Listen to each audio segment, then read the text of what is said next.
Hey there, Shelley Sanders here, psychic medium, business intuitive, and welcome to True Self Tuesday.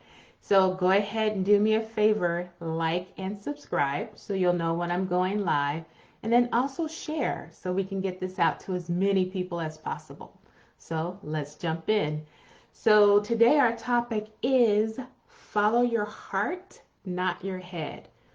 So I am so excited about this topic because um, just living in this world day to day, we tend to get a lot of negative feedback. We get a lot of head trash. We get a lot of comparison with people. And as we do that, we start to doubt our own abilities. We begin to doubt our own self. And sometimes with that doubt, when it comes up and you get this feeling within your body, it could feel so real that you might ignore what your spirit team is coming up for you to do. That thing that you've been asking for, the thing that you want to transcend, like how you want to get to the next level. It's kind of tough to do that when you got a lot of head trash. So that's why it's so important to follow your heart and not your head. Because when your spirit team is communicating with you, they are coming from a heart space. They're coming from a space that's in your best and highest good. And when you tend to listen to your head, that's all about comfort. It's all about holding back. It's not going outside of your comfort zone. And if you're anything like me, you don't like to be in one place for too long because after a while that tends to get a little bit boring. And we all get stimulated on growth. So, for those of you who may not know my backstory, when I first started communicating with Spirit again, it was around the age of 40, and I actually began with oracle cards. And so I had a spiritual teacher that was teaching me how to reconnect with Spirit. And so I would, spend my mornings before I would get up and go to work. I would go to the kitchen counter. I'd shuffle the cards. I ask a question. I turn the cards over, and then I would give myself a reading. So it was a way of practicing. But to see if this really worked, I had to go beyond myself, and I needed friends and other people that I could practice on to see, is this really legit? Am I really reading people by using these cards?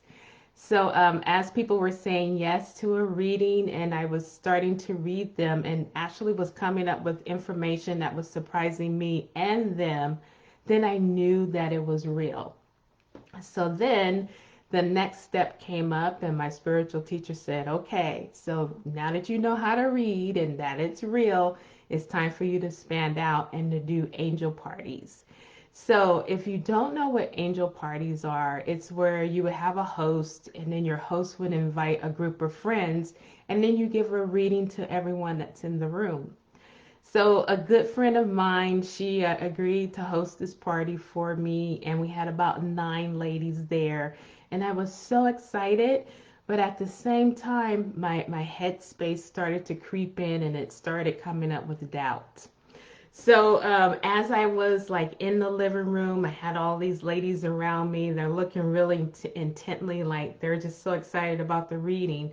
In my mind, what was happening, there was a conversation of, what if you turn over the card and nothing happens? What if you're not really connected? What if you're really making this all up?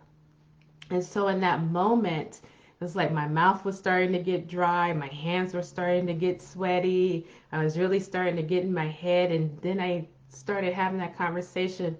Well, what if I do disappoint these people and they've wasted their Saturday driving to get here and then I can't give them a reading?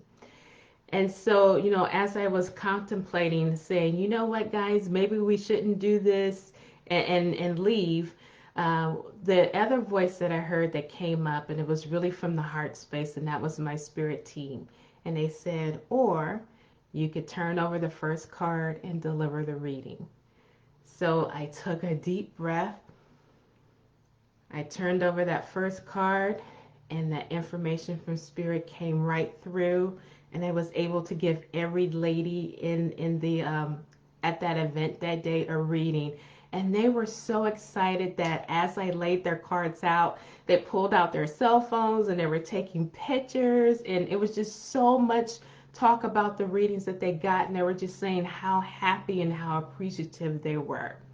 So, we have the tendency of when we hear that negative talk, we tend to follow it, we tend to trust it, and then we believe it.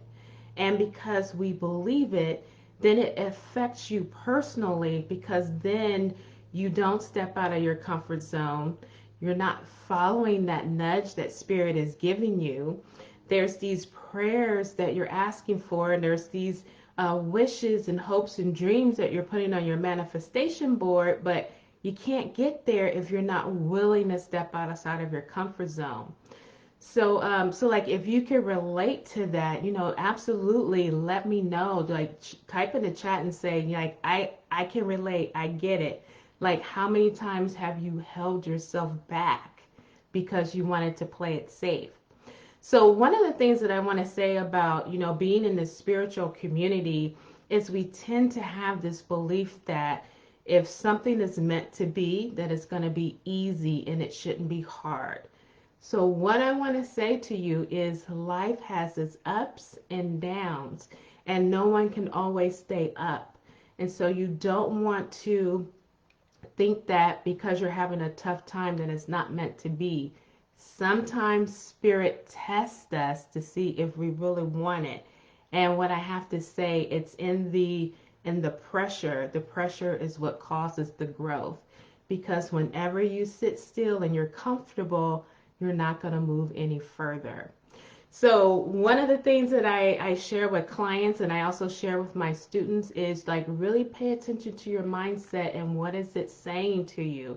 And then tune in to see what spirit is saying because you don't want to follow the wrong voice. So I hope that you enjoyed that tip. I had a wonderful time sharing it with you. So let me just share with you what I have coming up. So for those of you who like oracle cards and you would love to learn how to read them without using the book, we do have a 4-week class coming up, and it starts on Saturday, November 28th, and that is 11 a.m. Pacific Standard Time. So if you would like to sign up or just learn more about it, go ahead and visit oracle4.eventbrite.com. So we already have some students signing up. And if this is something that you would like to complete before the holidays, I invite you to go ahead and jump in because the next round of when we're going to offer this again will not be until May 2021. So again, that URL is oracle4.eventbrite.com. All right, guys, it's always my pleasure to come through and share a tip with you. Take care and have an amazing day. Bye.